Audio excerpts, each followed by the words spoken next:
start the session because Sounds, everyone, sounds good. and you can disable the waiting room.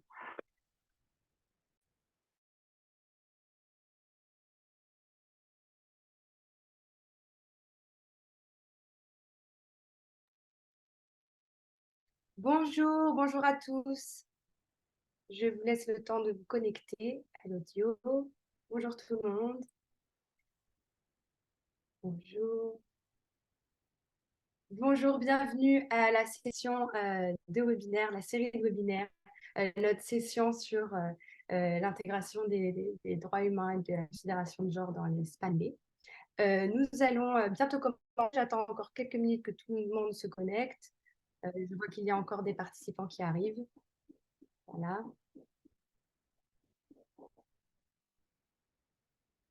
Magnifique. Est-ce que vous m'entendez bien? Super, Oui, bien, merci. bien, bien. Bonjour. Bonjour, merci beaucoup. Donc, bonjour Ça, c'est tout le le Mali. monde. Comment? Ça, c'est le Mali. Ali Abdullah Ah, Président du Mali. bienvenue, merci. Magnifique. CDB du Mali. Merci beaucoup. Merci d'être avec nous. Bienvenue. Merci beaucoup. Oui, merci. Alors, on va commencer. Excellent. Merci beaucoup.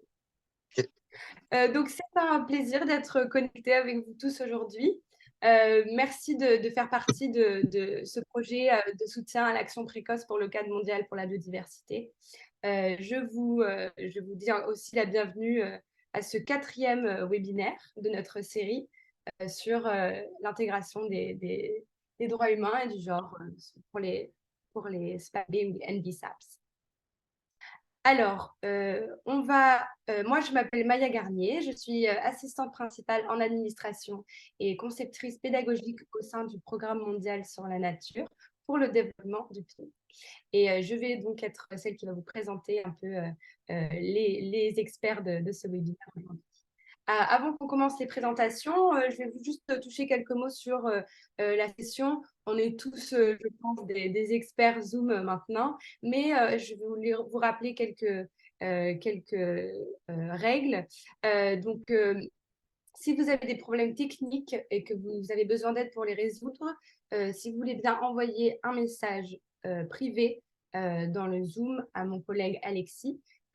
Donc, c'est mieux d'utiliser le Zoom privé, pas le chat global, pour ne pas polluer le chat. Vous pouvez aussi lui envoyer un mail à alexis.legigan@undp.org. Donc, il a mis son adresse mail dans le chat.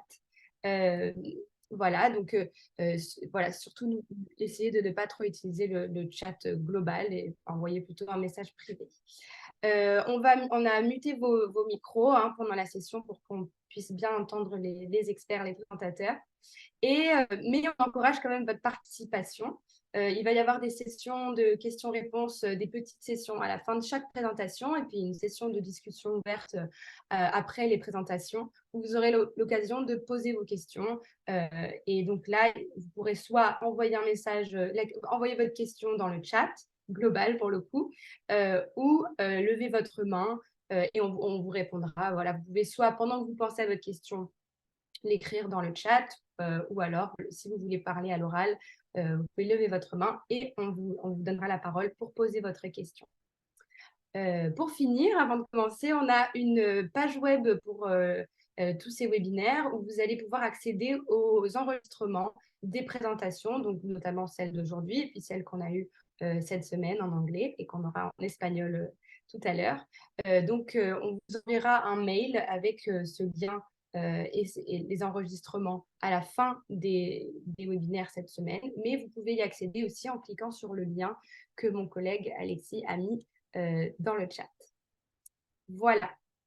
Alors, pour vous donner un petit agenda, notre ordre du jour pour cette session, nous allons commencer par une présentation de ma collègue Marion Marigot, qui est spécialiste du renforcement des capacités et de la biodiversité au PNUD.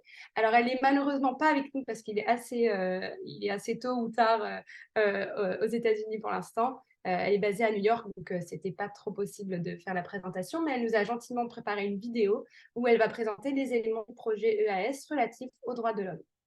Ensuite, nous allons continuer avec une présentation de Justine Lancelin, qui est associée à la gestion des programmes au PNUE WCMC. Et elle va nous présenter comment intégrer les considérations d'égalité entre les hommes et les femmes dans les MBSAPS. Nous allons ensuite avoir une présentation sur les perspectives sur l'adoption d'une approche fondée sur les droits de l'homme pour la révision des SPAN-B, qui sera présentée par Rina Cucipalo, spécialiste des droits de l'homme au HCDC. DH, pardon. Et nous allons avoir ensuite, pour terminer, une présentation sur intégrer des considérations sur l'action locale et une approche de l'ensemble de la société qui sera présentée par notre collègue Terence Hay-Eby, qui est directeur de programme à l'Initiative mondiale du soutien à l'ICA. Et ensuite, nous terminerons avec une discussion libre, une session de questions-réponses globale, on va dire, où vous serez tous encouragés à poser vos questions voilà, aux experts d'aujourd'hui. Alors, nous allons commencer. Oui, donc à la fin des présentations, vous aurez une session questions-réponses. Nous allons commencer par donc, la petite vidéo de ma collègue Marion Marigot. Et puis, elle va tout vous expliquer dans cette vidéo.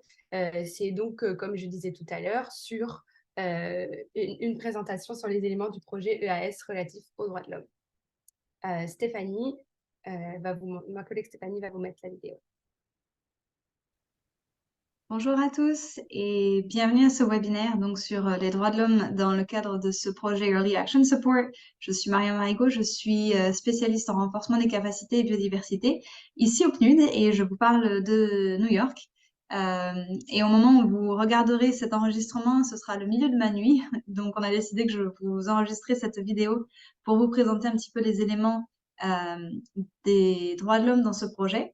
Et si vous avez des questions, mes collègues prendront note et je vous enverrai les réponses via la page du webinaire pour ce webinaire. Je vais donc arrêter ma vidéo et je vais commencer à partager mon écran pour qu'on puisse débuter la présentation. Alors, voilà. Donc, comme je vous le disais, je vais vous présenter quelques éléments donc, qui sont relatifs aux droits de l'homme dans ce projet Early Action Support.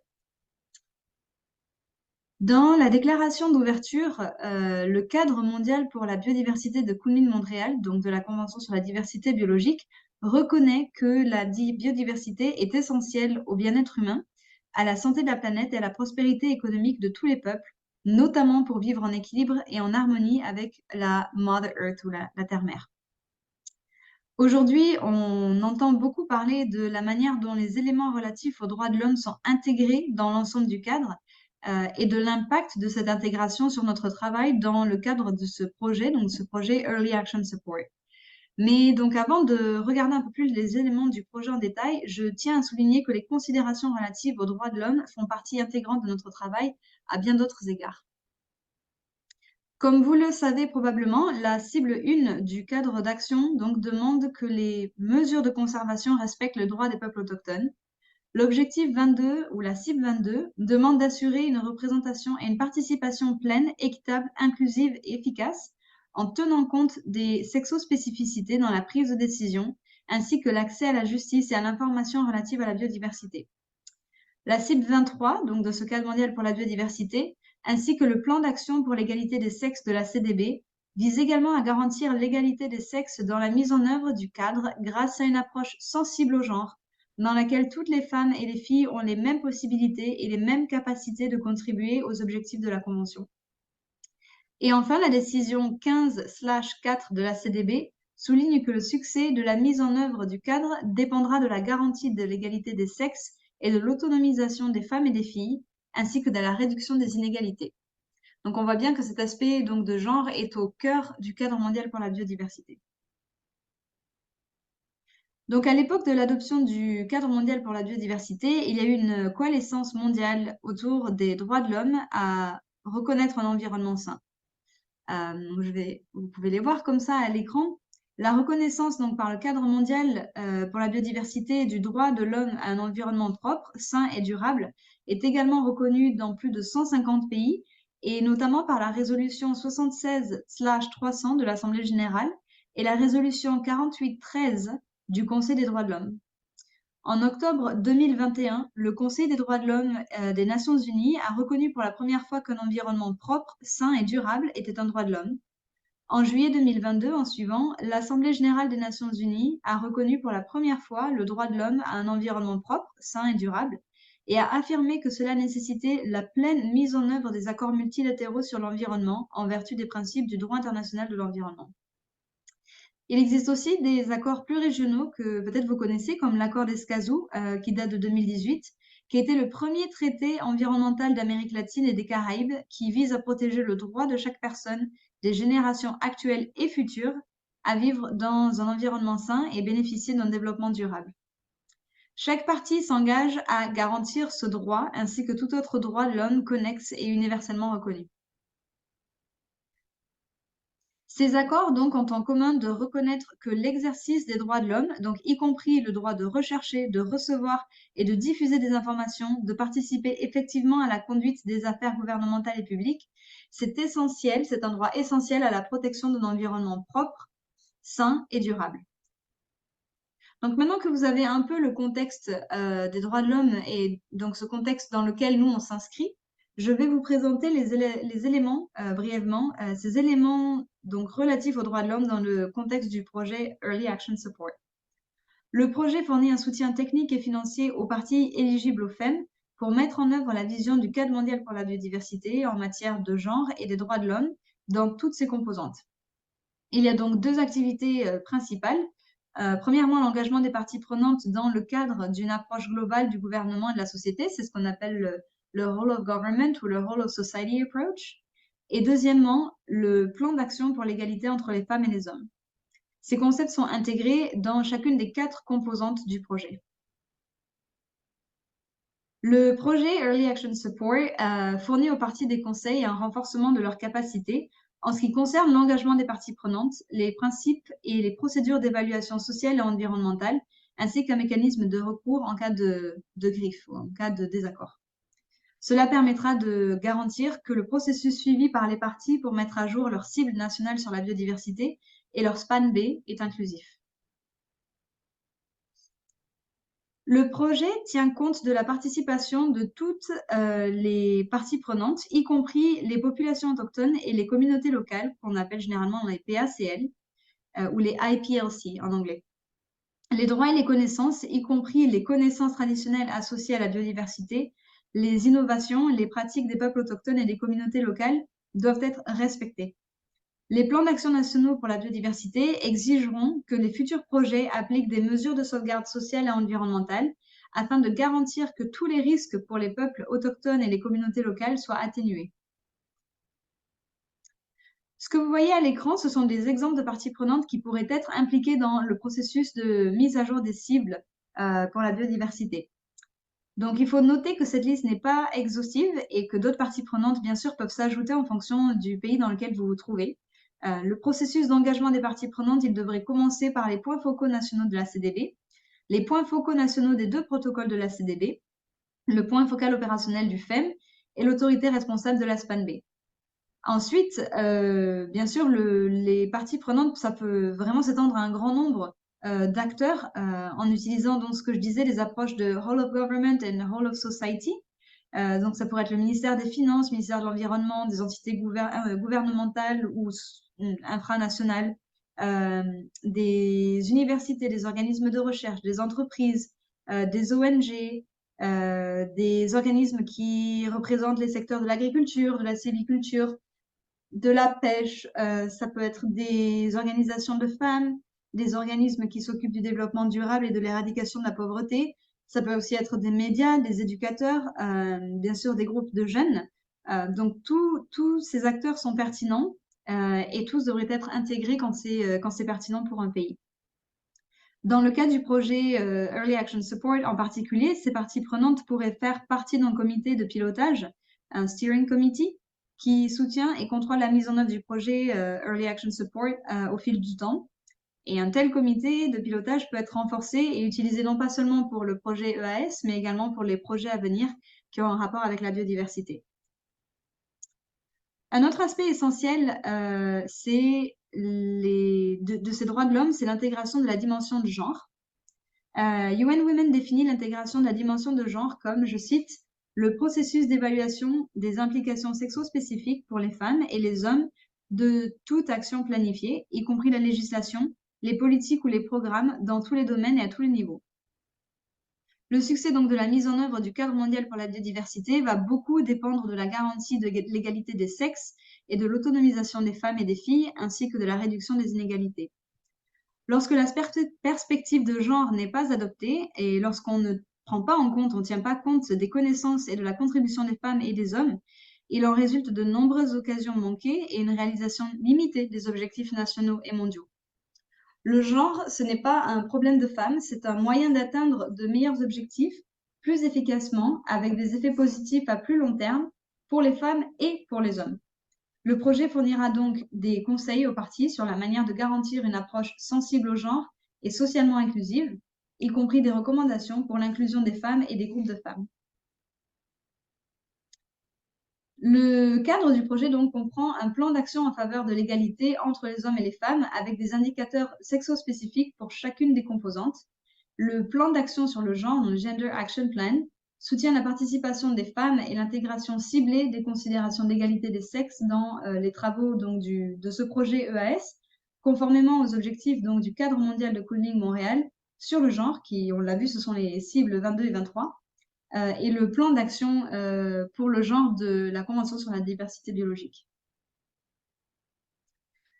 Ce que vous voyez à l'écran, donc, ce sont quelques exemples d'indicateurs de résultats sensibles à la dimension de genre. Donc, par exemple, veiller à ce que les groupes de femmes et les ministères concernés participent dans une approche inclusive de l'ensemble du gouvernement, ou bien veiller à ce que les possibilités d'améliorer la prise en compte de la dimension de genre dans les systèmes de suivi soient bien identifiées. Ce sont des exemples, évidemment, ne sont pas, encore une fois, exhaustifs et cette liste sera adaptée à chacun des pays avec lesquels on travaille. Donc, ce que vous voyez sur cette slide, c'est le plan d'action en matière de genre du projet Early Action Support. Donc, comme on le disait, ce projet a un plan d'action pour le genre pour chacune des composantes.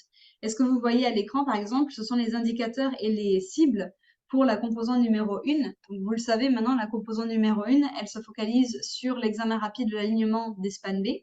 Et par exemple, un indicateur, c'est les groupes de femmes et les ministères concernés sont impliqués dans l'approche inclusive de l'ensemble du gouvernement. La cible qui correspond à cet indicateur, c'est qu'un nombre adéquat de femmes ou de groupes de femmes sont impliqués dans l'approche pan-gouvernementale ou le Whole of Society, Whole of Government Approach.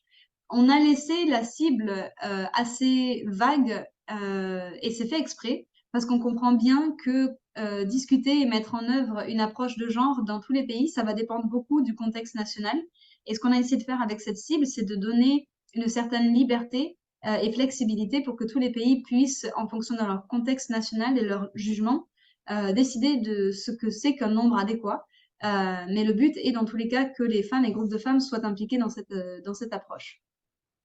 Par exemple, le dernier indicateur qu'on a, c'est que les participants clés suivent des cours de formation et des activités de renforcement des capacités sur l'intégration de la dimension de genre. Là, par exemple, on a donné une cible qui est un peu plus objective. Donc, c'est 40% des participants clés disponibles sur l'égalité des sexes, l'autonomisation des femmes et le leadership dans le contexte des SPAN B. C'est-à-dire que 40% des participants sont sensibles et ont compris ce que c'est que cette approche sur le genre. Les indicateurs comme ça, on en a pour chacune des composantes. Donc, je sais que toutes les composantes ne sont pas obligatoires, mais certains d'entre vous ont décidé de travailler voilà, sur les composantes 2, 3 et 4. Par exemple, un indicateur de la composante numéro 2 serait l'identification des lacunes dans les systèmes de suivi. En s'assurant que cette identification des lacunes se focalise aussi sur le genre, avec comme cible que les évaluations de ces lacunes donc comprennent des données qui sont, comme on dit, ventilées par sexe, on dit des sex disaggregated data, qui sont sensibles au genre pour chacun des éléments, et que les plans donc, qui visent à améliorer le système de suivi aient cette perspective de genre. Pour ce qui est de la composante numéro 3, en termes d'alignement des politiques et des institutions, là aussi, on a donc deux indicateurs. Le premier, c'est que les groupes de femmes et les ministères concernés, ainsi que les experts techniques en matière de genre, soient impliqués dans l'approche pan-gouvernementale. Et là, pareil, on a laissé la cible vague de sorte que vous puissiez l'adapter à votre contexte national. Donc, un nombre adéquat de femmes et de groupes de femmes sont impliqués dans cette approche. Et les points focaux ont une expertise technique en matière d'intégration de la dimension de genre sont aussi impliqués. Le deuxième indicateur, c'est encore une fois l'intégration des considérations relatives aux femmes et à l'égalité des sexes dans le processus d'harmonisation des politiques pour s'assurer, encore une fois, que le processus d'examen rapide est sensible au genre et que les actions qui visent à aligner les politiques sont également sensibles au genre. La quatrième et dernière composante du projet, c'est donc sur les activités de financement de la biodiversité. Et là, vous verrez que les indicateurs sont identiques, en fait, presque à la composante numéro 3, si ce n'est que c'est pour des activités qui ont trait au financement. Donc, pareil, ici, dans la mesure du possible, un groupe suffisant de femmes et de groupes de femmes, un nombre suffisant de femmes et de groupes de femmes, pardon, sont recrutés et participent à la construction de ce plan d'action, de ce plan d'activité, et en tout cas que les activités de financement aient une considération de genre dans tous les cas. On a déjà quelques ressources pour vous qui sont disponibles. On a des publications, on a aussi des outils pour renforcer les capacités et des outils, des cours en ligne. En termes de publication, le PNUD est en train de finaliser une publication qui s'appellera Égalité des sexes, autonomisation des femmes et leadership dans la planification et les rapports nationaux sur la biodiversité. Elle sera publiée en octobre et elle vise à donner des indications sur comment s'appuyer ou comment adopter une perspective de genre dans les NBSAP, notamment à travers des entry points ou des points d'entrée qui vont vous permettre de systématiser cette approche de genre dans les SPAN B. Il y a aussi les perspectives mondiales en matière de genre et d'environnement qui a été publié par le CNUE, qu'on rendra disponible sur la page du webinaire. En termes de renforcement des capacités, on travaille sur un MOOC, donc un cours en ligne, sur l'égalité entre les genres et l'autonomisation des femmes. Et on a également eu, il y a quelques semaines, un webinaire sur l'engagement des parties prenantes dans le cadre d'une approche pan-gouvernementale et de genre. Et enfin, on a quelques outils. On a donc une feuille Excel, en tout cas, qu'on peut partager avec vous pour faire le suivi des personnes qui sont présentes dans les réunions nationales, notamment pour collecter des données qui sont désagrégées par genre ou par sexe. On a aussi une liste de contrôle et d'orientation, donc plutôt une checklist sur les garanties sociales et environnementales et l'inclusion des parties prenantes qu'on partagera avec vous. Et enfin, un cours en ligne à venir sur l'égalité des genres et l'autonomisation des femmes dans l'élaboration des SPAN B. Ce cours à venir, en tout cas ce guide, on va dire, a été fait il y a quelques années et on est en train de travailler pour le mettre à jour de sorte que ça aille de pair avec les autres outils dont vous disposez pour vous focaliser sur le genre dans ce projet. Donc, je pense que je suis à la fin de mon temps et comme je le disais, je ne suis pas en ligne actuellement parce que c'est le milieu de ma nuit à New York.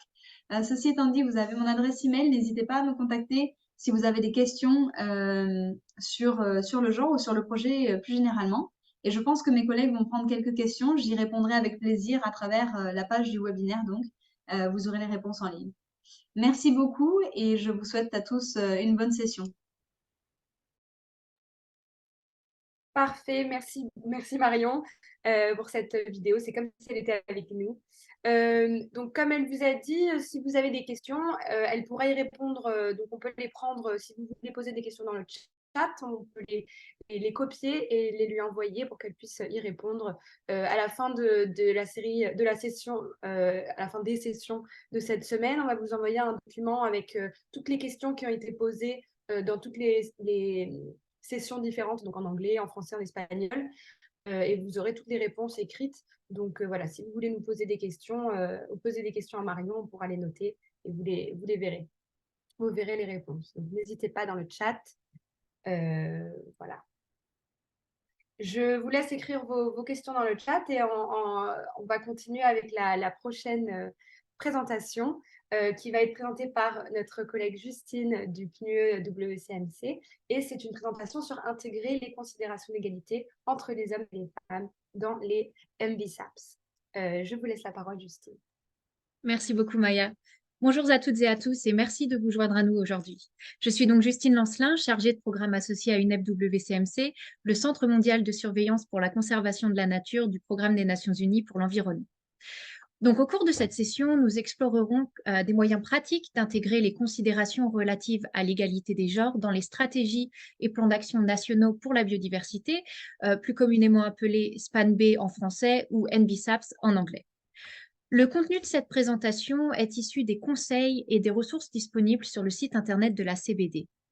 Donc, commençons d'abord par brièvement contextualiser le mandat d'intégration de l'égalité des genres dans les NBSAPS à partir des décisions adoptées lors de la COP 15 CBD. Slide suivante, s'il vous plaît. Encore la suivante. Et encore celle d'après. Merci beaucoup. Donc, la section C du cadre mondial de la biodiversité de Kunming-Montréal souligne que la réussite de la mise en œuvre du cadre passe par la réalisation de l'égalité des genres et l'autonomisation des femmes et des filles, ainsi que par la réduction des inégalités. Le cadre comprend également 2 cibles ambitieuses propres à l'égalité des genres, donc à savoir la cible 22 et la cible 23. Slide suivante, s'il vous plaît. Il existe d'autres décisions clés relatives à l'égalité des genres pertinentes pour le processus des NBSAPS.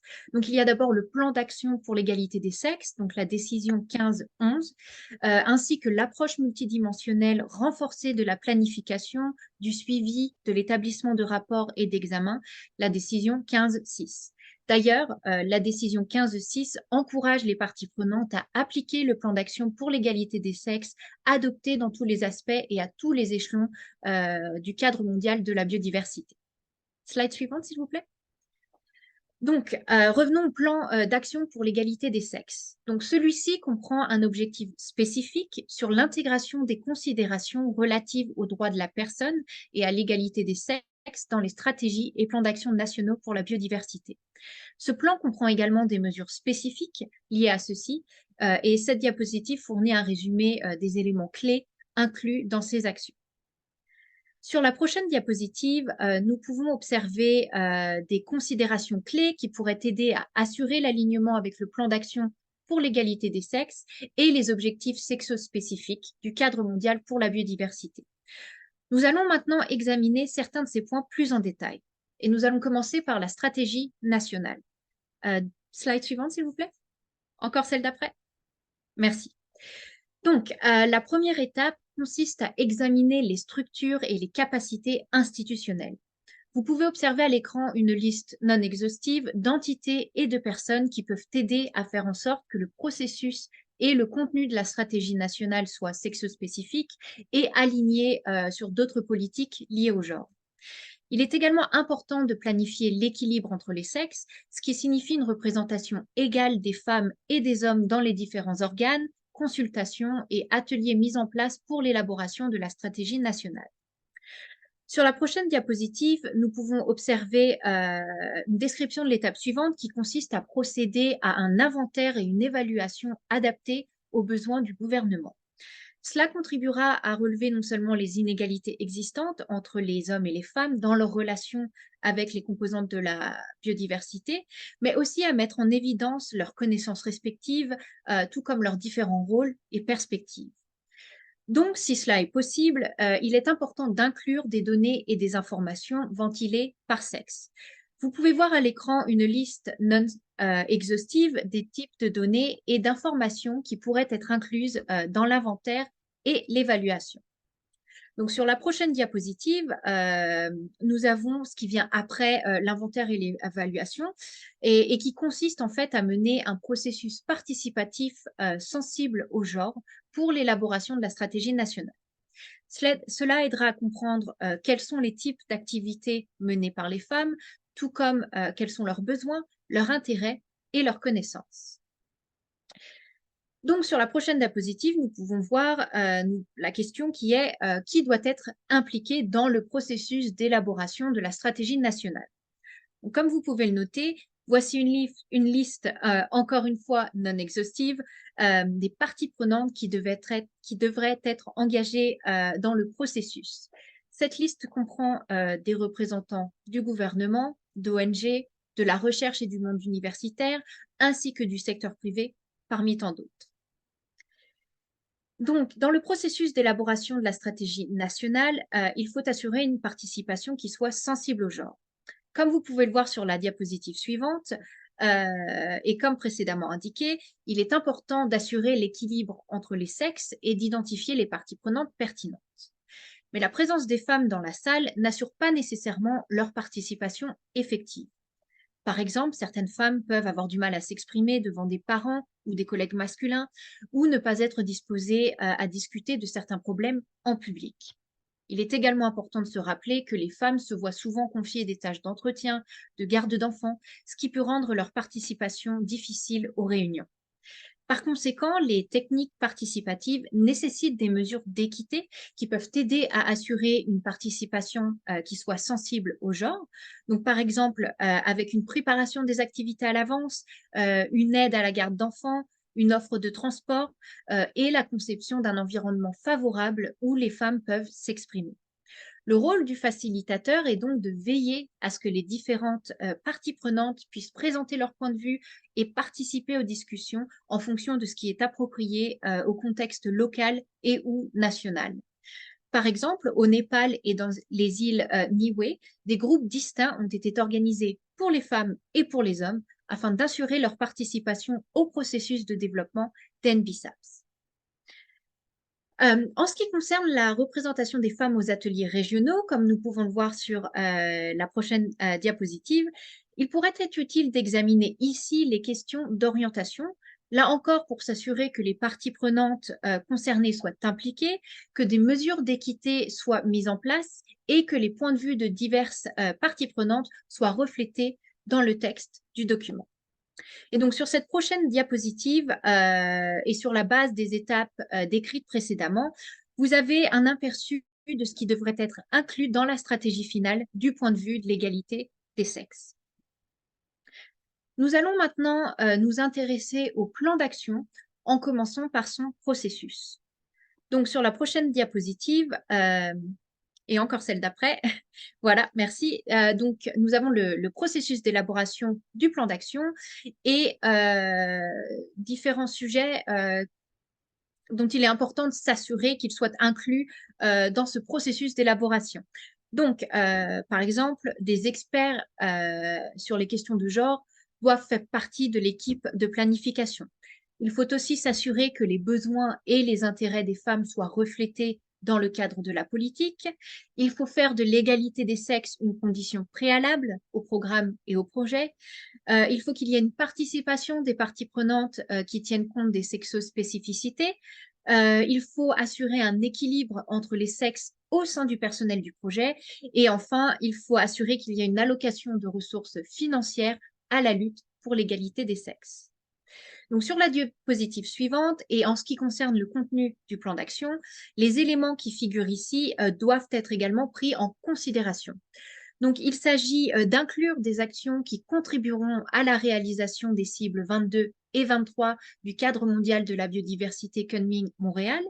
Il faut aussi refléter l'égalité des sexes dans le contexte, les activités et les institutions pertinentes identifiées pour soutenir sa mise en œuvre. Et enfin, inclure dans le plan des considérations concernant les échéanciers et les budgets pour ces activités.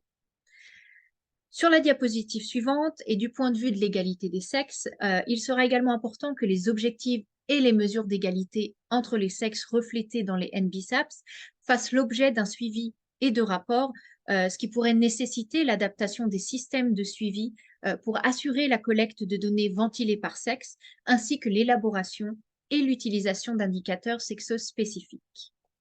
Sur la prochaine slide, nous avons une liste de résultats attendus. Donc, quels sont les résultats attendus de ces étapes et de ces considérations dont nous venons de parler?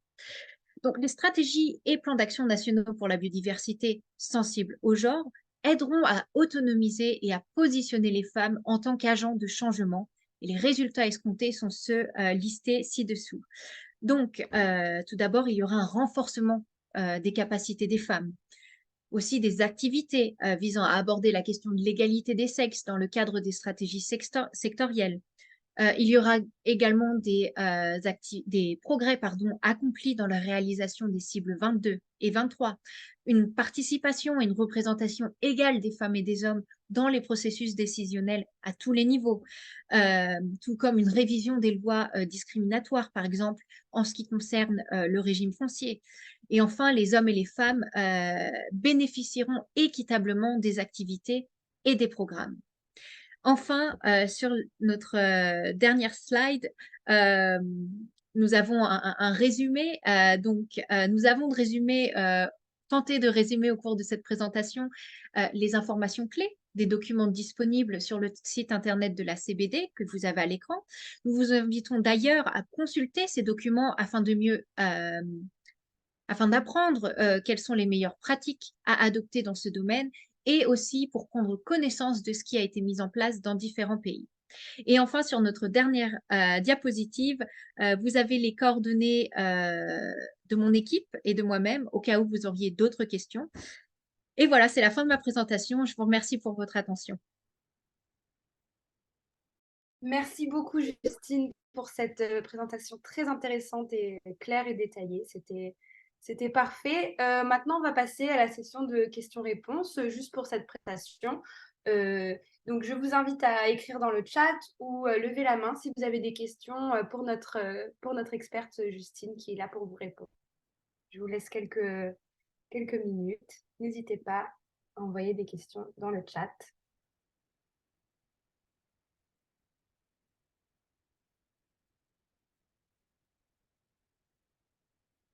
Alors, je sais que Justine a préparé une petite question pour commencer un peu la discussion. Est-ce que Justine, vous voulez la poser ou je pose la question? Comment vous préférez procéder? Oh, vous pouvez la poser. Super, merci. Alors, donc, comment les pays peuvent-ils combler les lacunes en matière de données relatives aux considérations du genre dans la biodiversité? Il s'agit de données clés qui pourraient ne pas être prêtes et disponibles pour la mise à jour, pardon, des SPAN-B, des NBSAPS. Donc, qui veut bien répondre à cette question?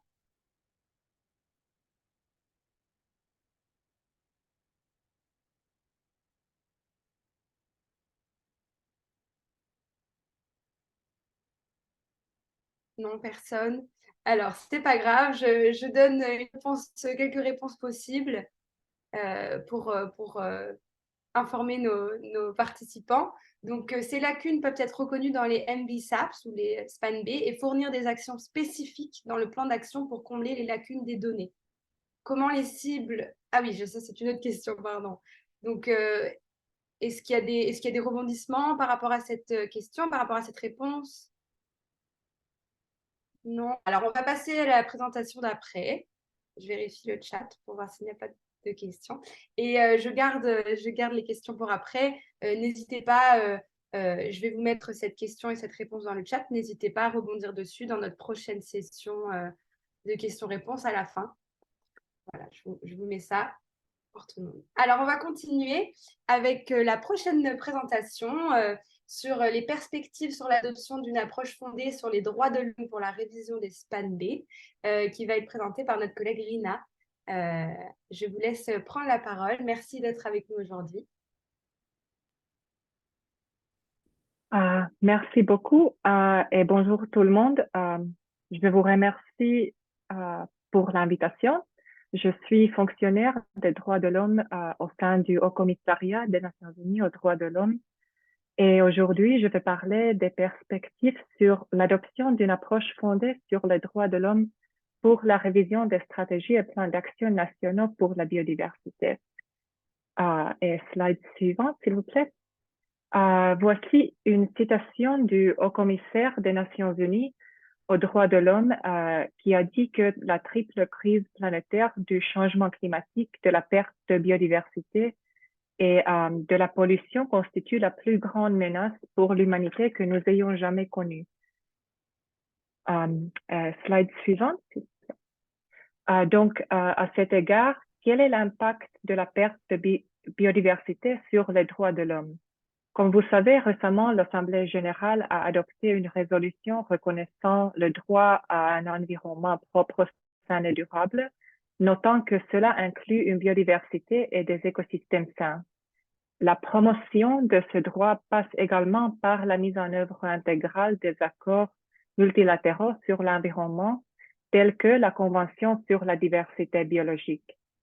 En revanche, la perte de biodiversité peut accroître le risque de violation des droits pour des groupes tels que les peuples autochtones, les communautés locales, les femmes et les enfants. Slide suivante. Voici sont les principaux droits de l'homme relatifs à la biodiversité qui incluent les suivants brièvement. Les droits à la vie, à la santé, à une alimentation adéquate, l'eau potable, etc. Slide suivant. Puis, je présenterai notre projet de travail au sein du Haut Commissariat, un rapport sur comment intégrer les droits de l'homme dans l'Espagne B.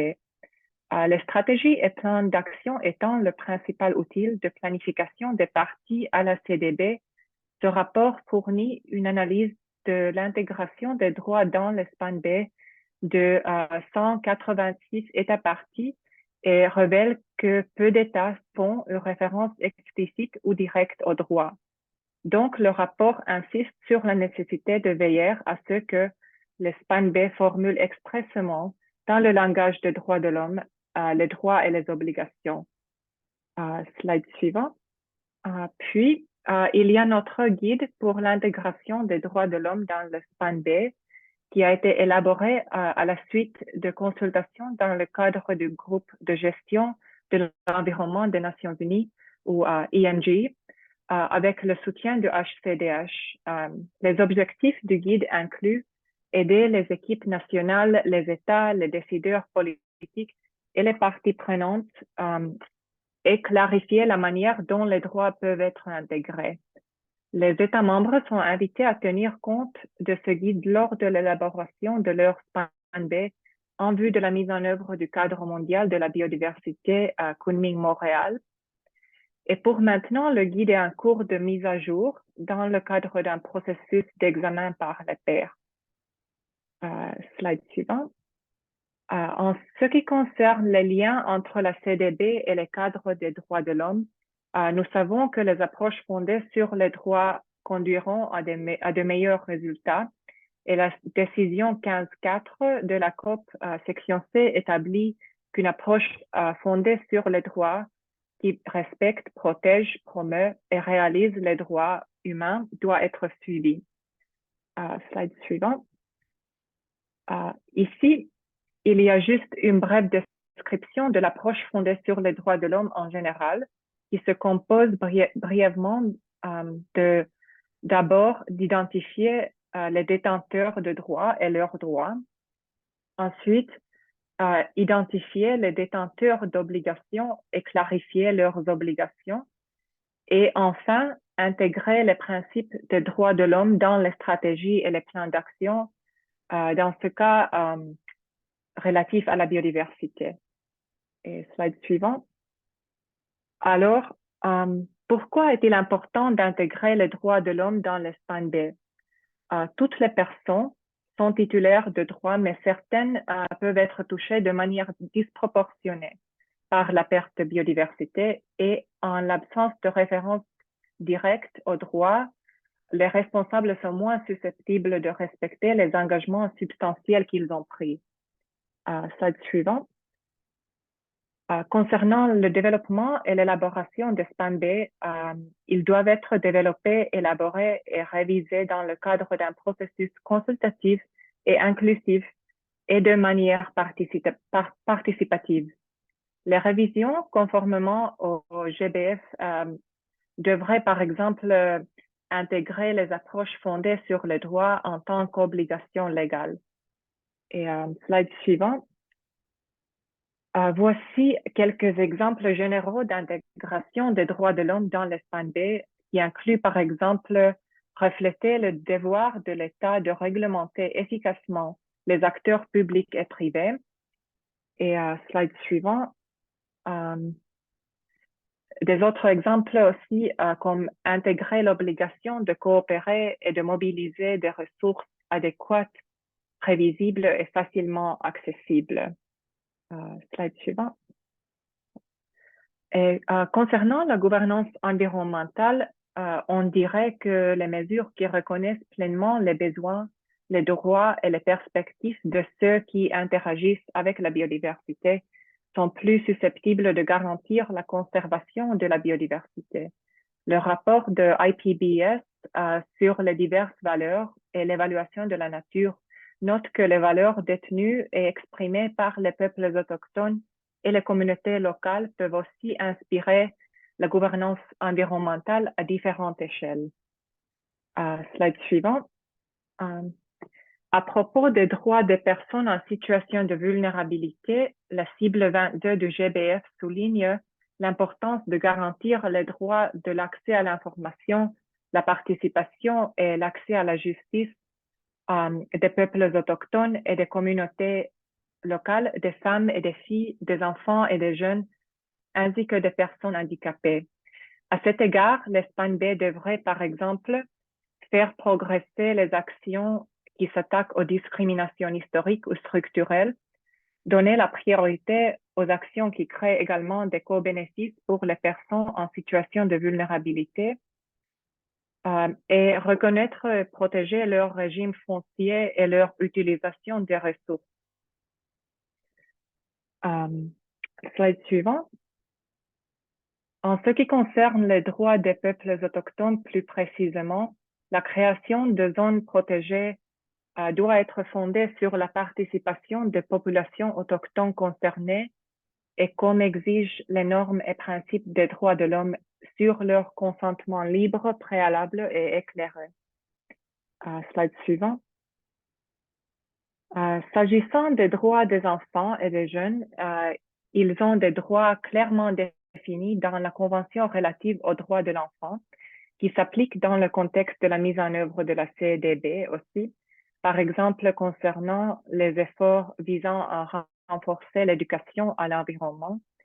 Et aussi, justement cette semaine, le Comité des droits de l'enfant a publié l'observation générale numéro 26 sur les mesures à prendre pour faire respecter le droit des enfants à un environnement sain qui développe donc ce thème. Slide suivant. À propos des droits des défenseurs des droits de l'homme en matière d'environnement, ils sont exposés à des risques personnels considérables.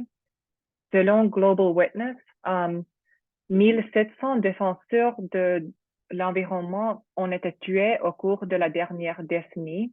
La plupart des défenseurs des droits de l'homme tués étaient engagés dans des luttes pour défendre les droits fonciers, les droits des peuples autochtones et les droits environnementaux. L'objectif 22 du GBF exige la protection totale des défenseurs des droits de l'homme. Slide suivant. Et en ce qui concerne les entreprises et les droits de l'homme, les entreprises ont la responsabilité de respecter les droits de l'homme dans le contexte de la protection, de l'utilisation durable et du partage équitable des avantages de la biodiversité. Elles doivent notamment s'inspirer des principes directeurs relatifs aux entreprises et aux droits de l'homme des Nations Unies et de la Déclaration des principes tripartites sur les entreprises multinationales et la politique sociale.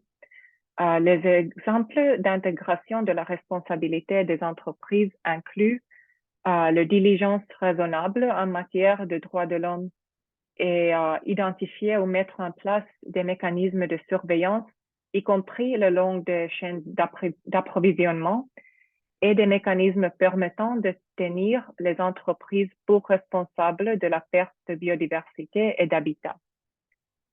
Slide suivant.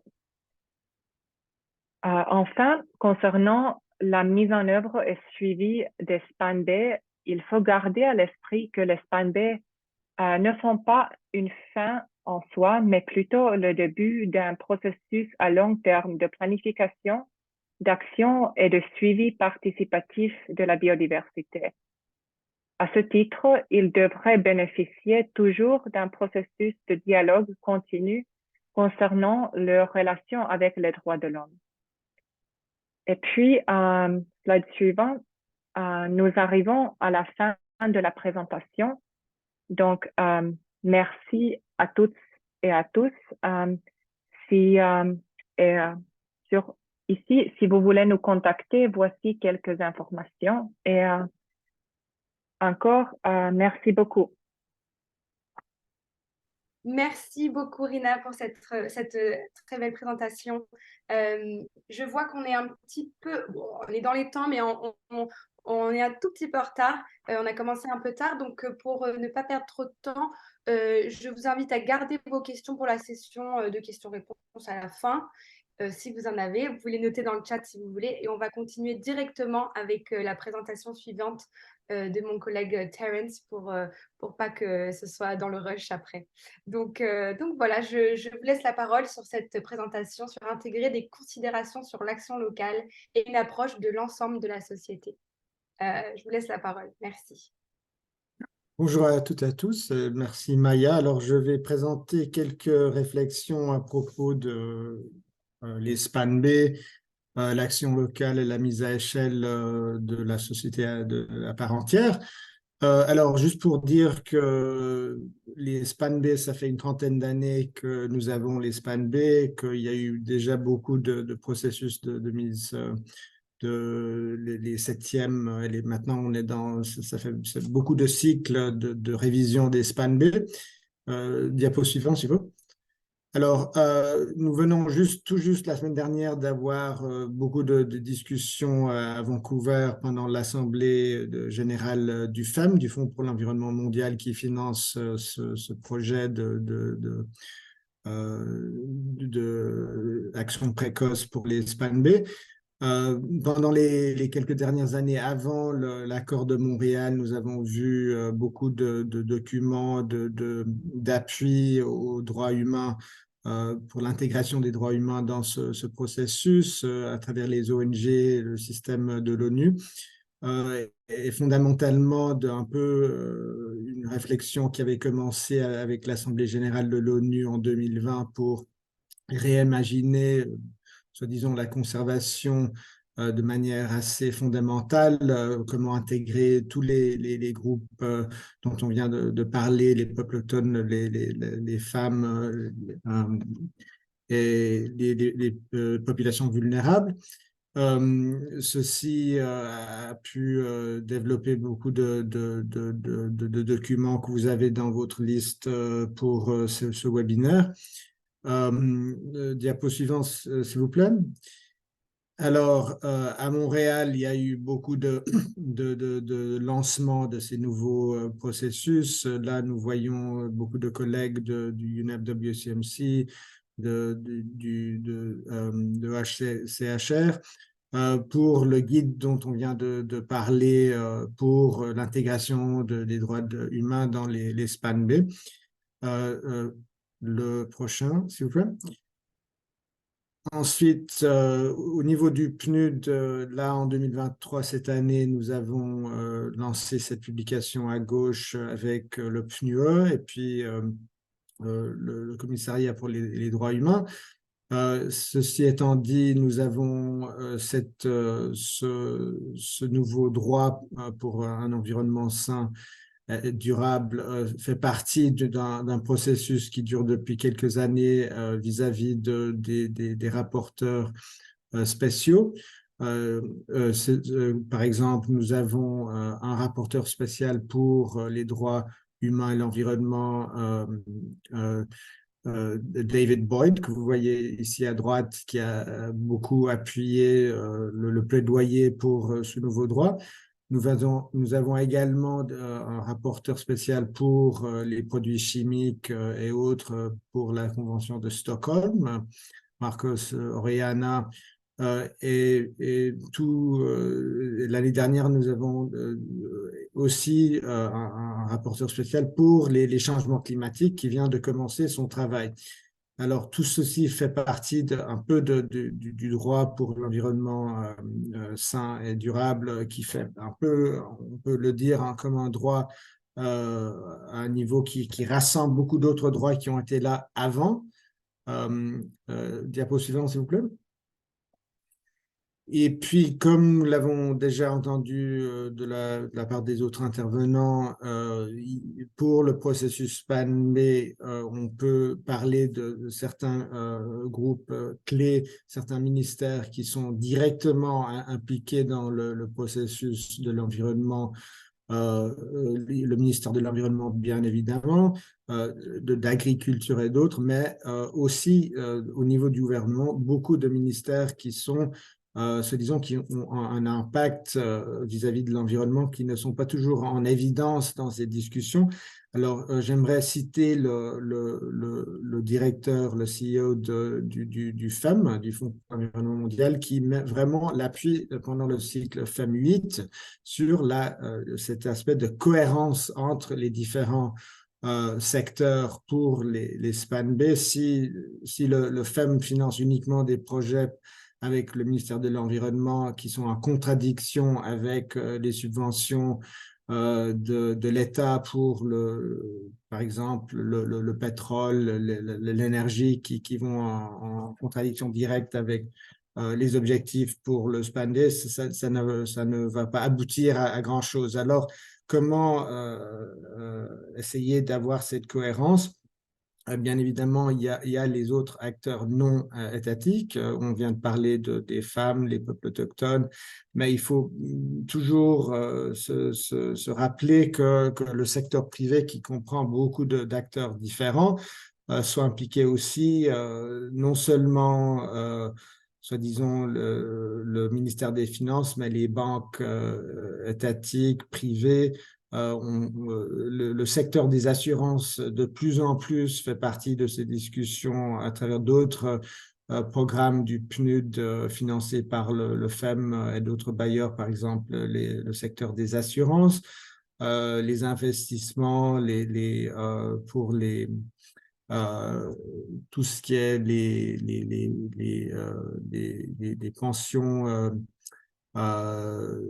et puis d'autres acteurs financiers. Alors, et de plus en plus, nous voyons aussi les fondations et puis les groupes philanthropiques qui s'impliquent dans ce débat aussi. Diapo suivant, s'il vous plaît. Diapo suivant. Alors, juste pour rappeler, je crois que la présentation OHCHR a parlé un petit peu de cela. En 2019, le rapport mondial de le IPIBES avait déjà un peu observé avant la conclusion du cadre mondial de la biodiversité en 2022, cette observation que pour atteindre cette cible de protection, de conservation de la nature, que nous devons penser au paysage où les humains sont impliqués dans la conservation, non d'une vision où par exemple les aires protégées sont vides de présence humaine, mais cette co-évolution entre la nature, la biodiversité, les humains est en somme la manière la plus pragmatique, la plus réaliste pour la conservation de la nature. Et dans beaucoup de cas, la présence des humains va en fait même améliorer la conservation de la biodiversité dans ces paysages, ces territoires où vivent ces populations. Et nous voyons cela bien reflété dans le programme d'action et beaucoup de cibles et d'éléments différents du GBF, du cadre d'action pour la biodiversité mondiale. Pour le suivant, s'il vous plaît. Alors là, maintenant, je vais, suivant, s'il vous plaît, je vais parler un tout petit peu de cette question de mise à échelle, whole of society, on peut dire l'action de la société à part entière.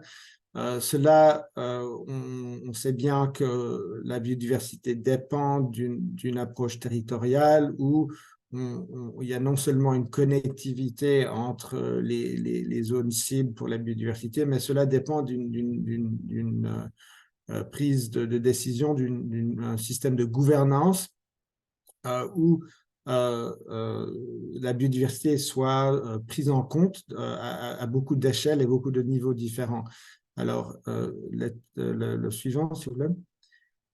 Alors là, j'ai un seul diapo juste pour dire que cette approche paysagère, territoriale ou approche juridictionnelle est déjà reflétée dans beaucoup de processus du système onusien, non seulement de la CDB avec beaucoup de documents d'appui.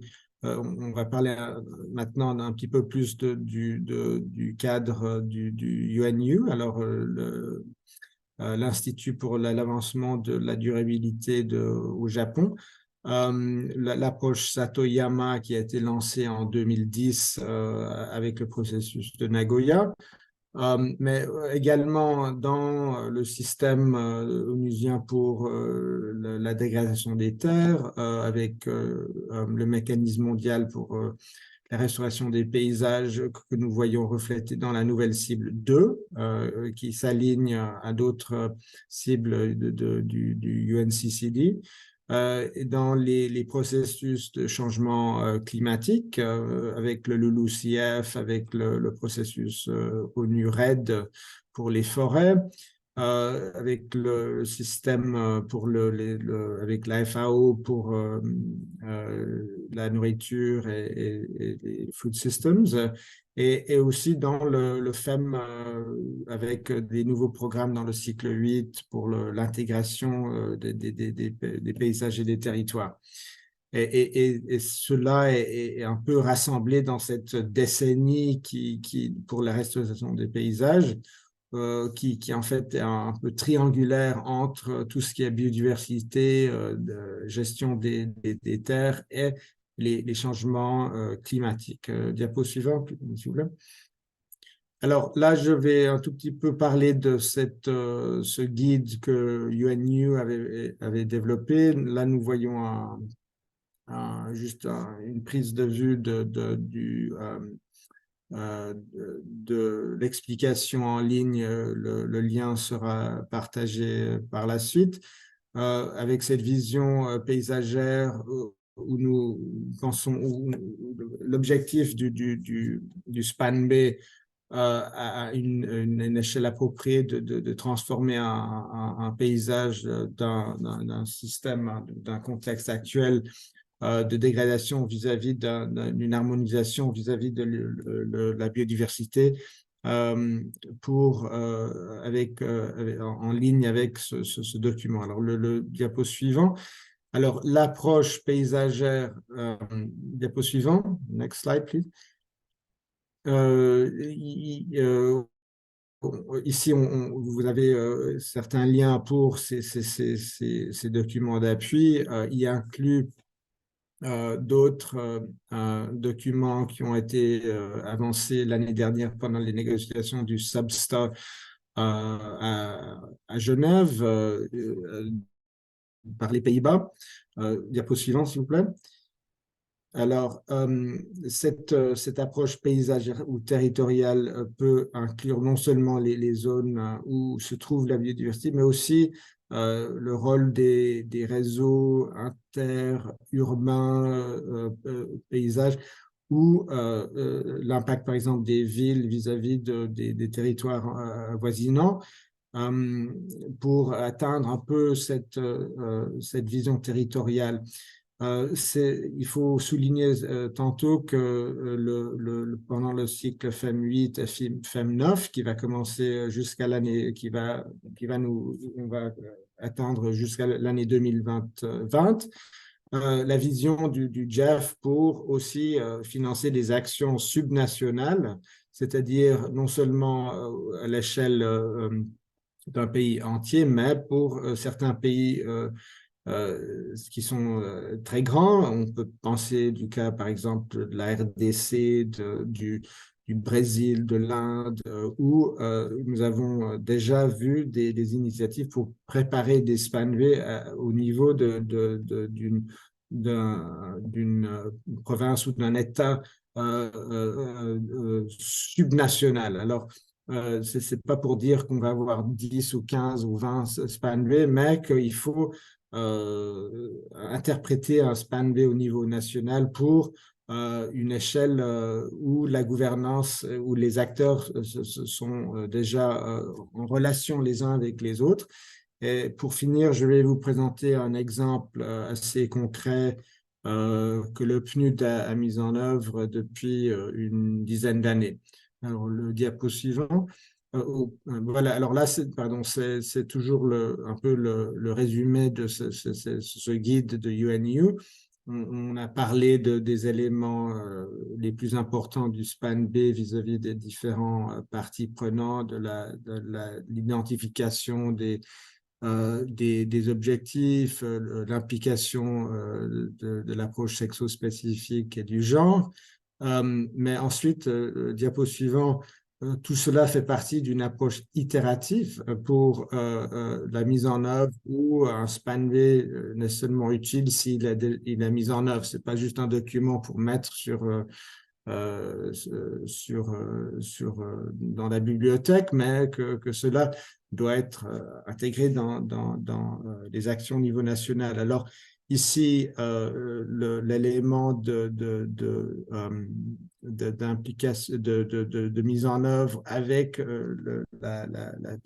les leçons qui seront tirées de cela fait partie d'un processus où les SPAN B, tous les 3 ou 4 ans, vont être de nouveau mise à jour. Alors, l'exemple suivant que je vais vous montrer, le diapo suivant, a été lancé. Alors, cette approche Comdex fait partie de la vision de Nagoya de 2010 pour la protection et la conservation de la nature dans les paysages marins ou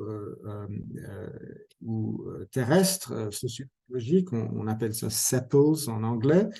Là, on entre le PNUD, c'est la 4e phase que nous allons bientôt, on est en train d'entamer, où cette prise de décision de gouvernance, de mise à échelle au niveau subnational a été développée dans les pays que vous voyez là sur l'écran, avec différents fonds du Japon et d'autres partenaires. Diapo suivant. Ensuite, diapo suivant. L'approche Comdex, voilà. Alors, il y a 4 piliers à travers les micro-projets pour la mise en réseau des différents acteurs, la reconnaissance des services écosystémiques, tantôt avec la durabilité de production socio-écologique et les projets vis-à-vis des revenus et des moyens de subsistance, mais cela dans un contexte de renforcement d'une vision territoriale de gouvernance qui, en certains cas, il a fallu créer dans des territoires où ce n'était pas toujours le cas avant, ou renforcer des systèmes traditionnels, comme par exemple pour le cas de Madagascar, je vois qu'il y a quelqu'un de Madagascar ici, ou par exemple les Fukulun, c'est un processus qui était là avant l'époque coloniale, a été renforcé à travers le programme de microfinancement du FEM, le JFSTP, où je travaille au PNUD. Suivant, s'il vous plaît.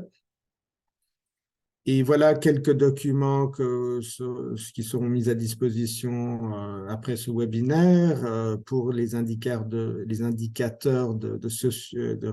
résilience socio-écologique et certaines leçons qui ont été tirées de ce programme depuis une dizaine d'années. Alors, le suivant, s'il vous plaît.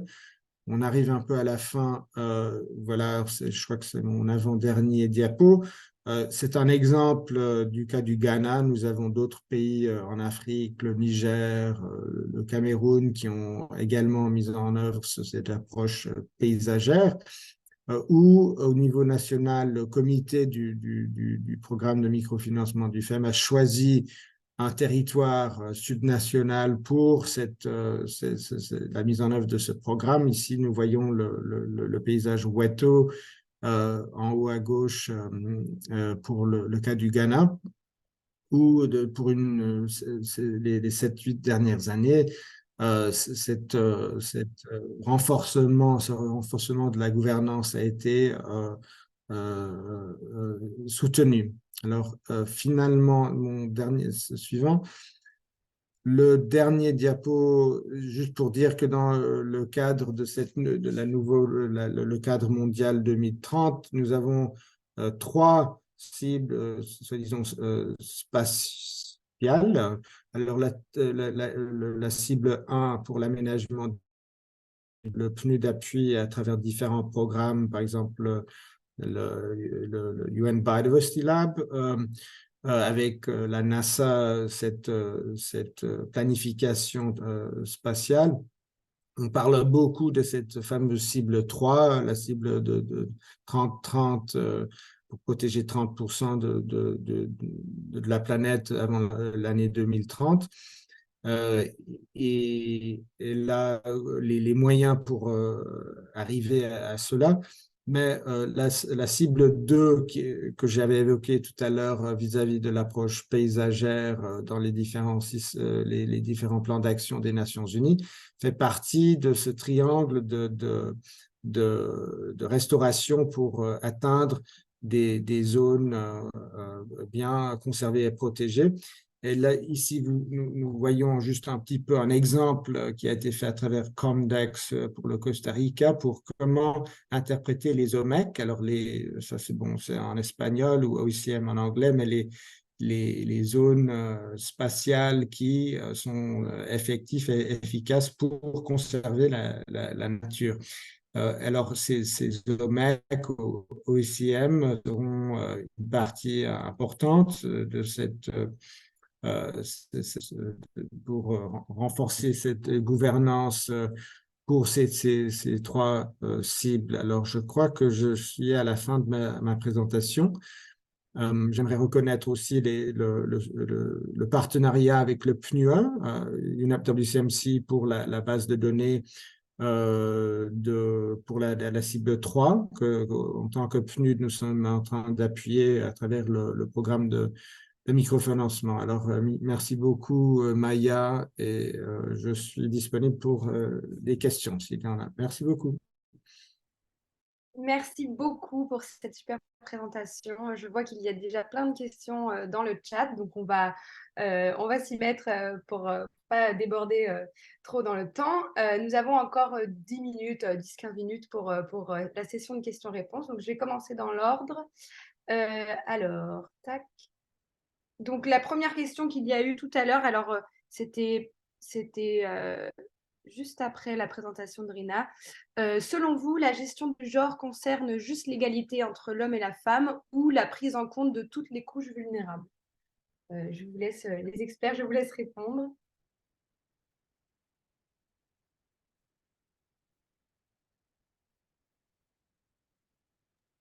Bon, juste pour dire, Maya, qu'au niveau du PNUD, avec les OMD, les objectifs du millénaire, SDGs, l'approche inclusion sociale doit un peu impliquer toutes les couches vulnérables avec Leaving No One Behind. Alors, c'est-à-dire que l'approche genre peut tantôt impliquer des personnes autochtones ou avec certains handicaps ou tout ça. Alors, il faudrait vraiment penser de manière de plus en plus intersectorielle et non seulement d'une seule couche de vulnérabilité.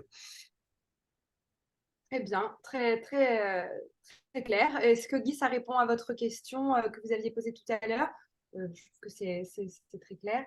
Si vous avez d'autres questions par rapport à ça, si vous voulez rebondir, Guy, n'hésitez pas à lever la main ou écrire dans le chat.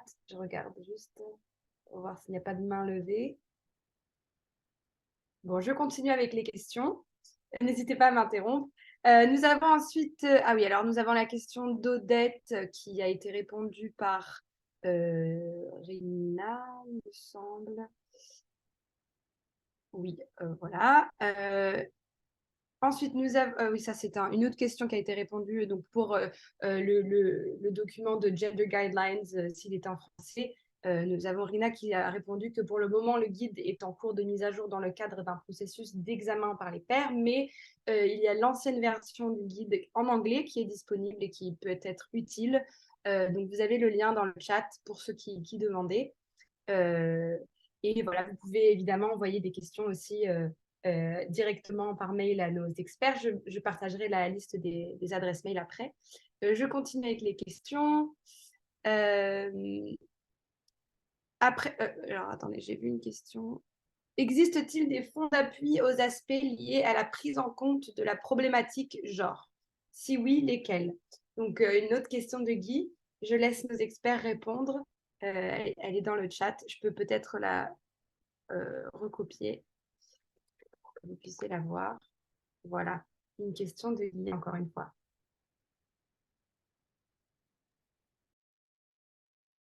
Bon, je ne sais pas si d'autres collègues veulent parler à ce propos, mais en tout cas, le programme de microfinancement du FEM où je travaille, qui existe dans 126 pays actuellement, finance des micro-projets avec l'approche Jean.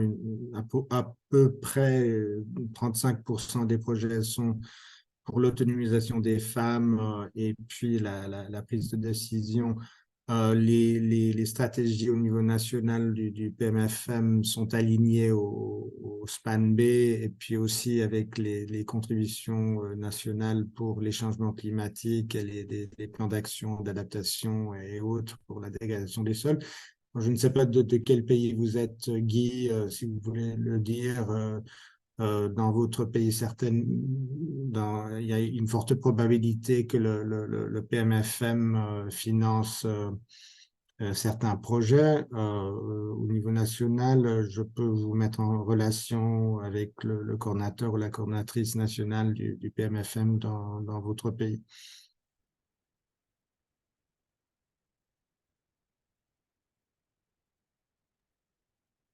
Très bien. Guy, est-ce que vous avez... Ah, je vois que vous levez la main. Je vous donne la parole. Hop.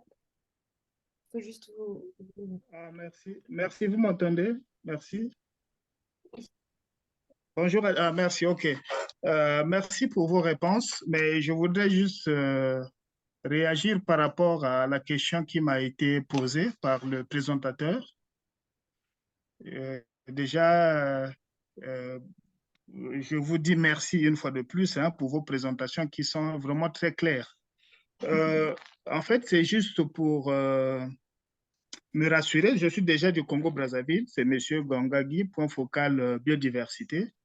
Donc, c'est un peu pour la prise en compte de tous ces aspects-là, pour voir si j'ai posé le problème lié au fond, c'est pour voir un peu comment intégrer tous ces aspects, parce que parfois on veut bien faire, mais limité un peu par les moyens financiers notamment. C'est pourquoi j'ai posé cette question pour regarder comment intégrer ces aspects-là, la prise en compte de toutes ces couches vulnérables dans nos SPAN B qui seront révisées. S'il y a déjà, bon, vous avez parlé des PPFN, donc si vous pouvez me mettre, si c'est le cas dans mon pays, parfois c'est des informations dont on ne dispose pas, si vous pouvez me mettre en contact avec la personne ressource, en tout cas, ça m'aiderait. Merci, c'était juste pour vous répondre à cela. Merci beaucoup. Bon, Maya, si vous permettez, juste pour dire que pour Congo-Brazzaville, le coordinateur national s'appelle Bourges Johnny Jimby, et avec l'assistant de programme Désiré Bourges. Ça fait 5 ans maintenant que le PMFM appuie des projets au niveau du Congo. Je vais mettre le lien pour son email dans le chat. Et le mien aussi. Alors, je sais que pour chaque pays, par exemple pour le Congo-Brazzaville, nos projets sont un peu concentrés dans certaines zones du Tridom au nord, mais également chaque cycle de 4 ans du FEM, c'est prévu d'avoir un peu une rotation des zones, des territoires cibles au niveau national.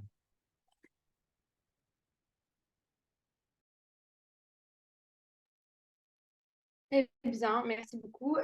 Guy, je vois que vous avez encore la main levée. Si vous voulez répondre, allez-y. N'hésitez pas à prendre la parole.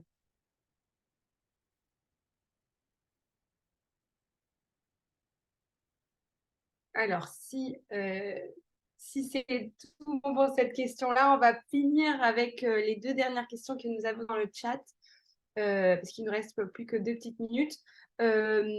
Comment va se faire la mise en relation avec la coordination nationale? Et suite à cette question, après ce cadre d'échange, quelles sont les actions à venir?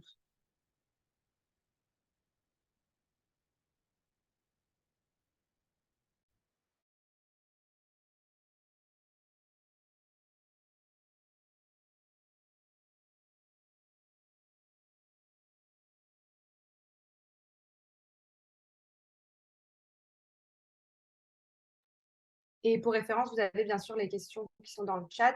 Euh, euh, J'appelle nos experts, Rina, Justine et Terence, si vous voulez répondre à ces petites questions qui sont à la fin du chat.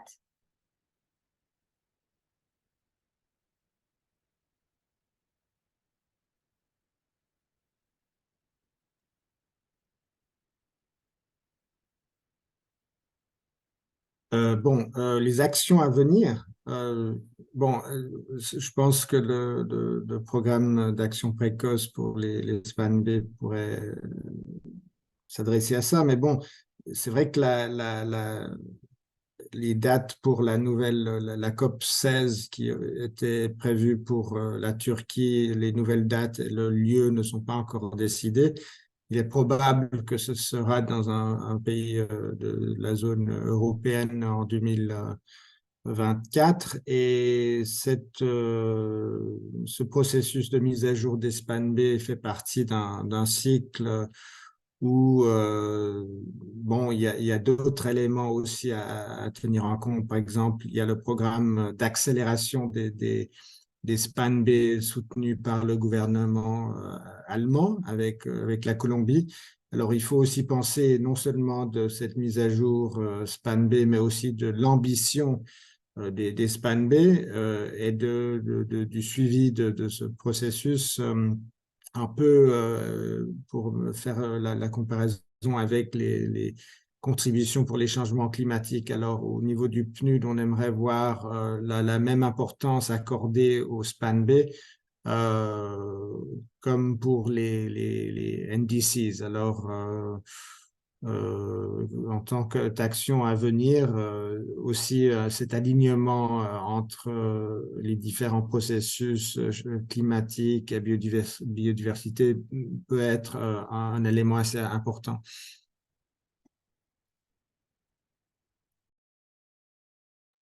Très bien, merci beaucoup pour votre réponse. Nous avons aussi pardon, une réponse de Justine dans le chat que je peux lire à l'oral. Nous soutiendrons les pays dans les différentes composantes. Pour ce faire, nous avons besoin de la part des pays de comprendre quelles sont leurs lacunes et leurs besoins. Nous pourrons alors trouver des moyens de traiter tous ces aspects dans les composantes concernées. Par exemple, en ce qui concerne les écarts entre le genre et la biodiversité, UNEP WCMC dirige la composante 2 sur les systèmes de suivi. Il serait très utile de comprendre les besoins des pays et d'élaborer ensuite des orientations et des documents utiles pour aider à relever ces défis. Voilà, et avec cette réponse, on va terminer la session parce qu'on est déjà 2 minutes, on dépasse de 2 minutes. Mais c'était très intéressant. Merci beaucoup pour votre participation, pour ces questions et merci aux experts d'avoir répondu en détail. Est-ce que, avant de clôturer la session, quelqu'un veut dire quelque chose? Non? Alors, c'est parfait. Donc, je veux bien évidemment remercier tous ceux qui sont dans cette session pour votre participation. Merci de vous être connectés. Merci aux présentateurs, Justine du PNUE WCMC, Rina de la HCDH, Marion et Terence, même si Marion n'est pas avec nous, du PNUD, pour avoir donné vos présentations aujourd'hui qui étaient effectivement, comme l'a dit un de nos participants, qui étaient très claires, très intéressantes, très complètes. Donc voilà, merci beaucoup pour votre aide, votre soutien et votre expertise, bien sûr. Je voulais aussi vous donner 2 petites informations. Alors, vous pouvez contacter, si ma collègue Stéphanie veut bien mettre la diapositive avec les adresses mail. Stephanie, if you could share the slide with the email addresses from the facilitation slides. Vous allez pouvoir voir les adresses mail de nos experts pour pouvoir les contacter. Stephanie, if you could share the slides, I'm probably coming up. The slide with the email addresses, perfect. Voilà, vous avez les adresses mail de nos experts. Vous pouvez les contacter par mail avec plus de questions. Je rappelle que nous allons vous envoyer un document avec toutes les questions et les réponses des sessions de webinaire de cette série des webinaires 4. Et mon collègue Alexis va vous remettre le lien pour la page web des webinaires où vous pourrez accéder aux enregistrements des présentations, notamment celle-ci. Donc voilà, ce sera dans le chat. Voilà, merci Alexis. Et nous avons le webinaire 5 qui va arriver la semaine du 18 au 22 septembre sur la cible d'alignement national, outils et support technique. Et nous allons vous envoyer des informations sur ce prochain webinaire par mail bientôt. Et pour terminer, avant que vous vous déconnectiez, est-ce que vous pouvez, s'il vous plaît, répondre la petite enquête qui va s'afficher sur votre ordinateur à la fin de cette session? Ça prend 1 minute, il n'y a vraiment que 5 questions, c'est très rapide, mais ça nous aide énormément. Donc voilà, si vous pouvez juste répondre à ces petites questions, ce serait très utile. Voilà, je vois qu'il reste des questions dans le chat, je prends note et on répondra dans le document qu'on vous envoie. Merci beaucoup encore à tous et très bonne journée à vous. Au revoir tout le monde.